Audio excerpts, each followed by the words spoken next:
বাবা অনেকটা দেরি হয়ে গেল। মা বলছি আমি বাড়ির গাড়িটা নিয়ে যাচ্ছি। হ্যাঁ, আর স্নেহা বলছি আমাকে 500 টাকা অনলাইন করে দাও না, আমি যাওয়ার সময় গাড়িতে তেল ভরে নেবো।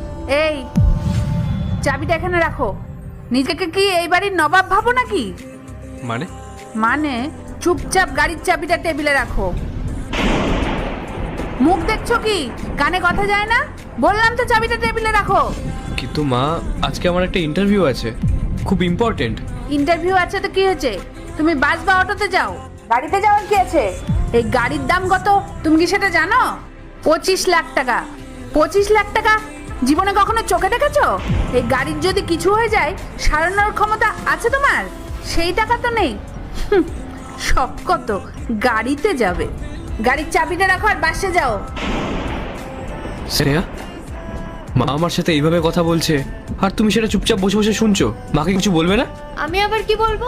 মা তো ঠিকই বলেছে, ইন্টারভিউ দিতে যাচ্ছ তার জন্য এত দামি গাড়ি নিয়ে যাওয়ার কি আছে? বাস বা অটোতে গেলে 10 কোটি টাকাতেই হয়ে যাবে, উল্টে তেলের টাকাটাও বেঁচে যাবে। আর তুমি যদি গাড়ি নিয়ে যাও, তারপর যদি আমাদের কোথাও যাওয়ার দরকার পড়ে, তখন আমরা কি করে যাব? তোমার তো টাকার চিন্তা নেই, যেভাবেই যাও না কেন টাকা তো শেষমেশ মাই দেবে।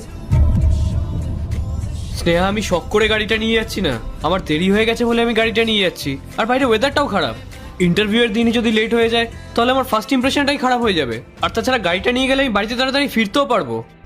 আর তুমি তো খুব ভালো করেই জানো যে আমার আগের ইন্টারভিউটাই বৃষ্টির জন্যই মিস হয়ে গেছিল। আর আমি কাজের জন্য গাড়িটা নিয়ে যাচ্ছি, ঘুরতে যাওয়ার জন্য না। রাহুল, বৃষ্টির জন্য ইন্টারভিউ না দিতে পারলে একটা রেনকোট কিনে নিতে পারতে। এসব ন্যাকামো করার না কোনো মানে হয় না। আমি খুব ভালো করেই জানি এই ইন্টারভিউ এর নাম করে তুমি গাড়ি নিয়ে বন্ধুদের সাথে ঘুরবে। আমি কি এতই বোকা? মা আমার অটোতে করে যেতে কোনো সমস্যা নেই, কিন্তু আমি যদি এখন অটোতে করে যাই তাহলেও আমার কমসে কম 300 টাকা লেগে যাবে, আর ক্যাব করে গেলে 500 টাকা। আর সেখানে যদি আমি এই গাড়িটা নিয়ে যাই তাহলে আমার 200 টাকার তেল ভরলেই হয়ে যাবে। আর আপনি তো খুব ভালো করেই জানেন যে সবকিছুর ভাড়া বেড়ে গেছে। আচ্ছা, একটা কথা বুঝলাম না, 200 টাকার গাড়িতে তেল লাগলে তুমি স্নেহার কাছে 500 টাকা চাইলে কেন? বাকি 300 টাকা নিজের পকেটে ভরার ফন্দি। ধরা পড়ে গেল তো?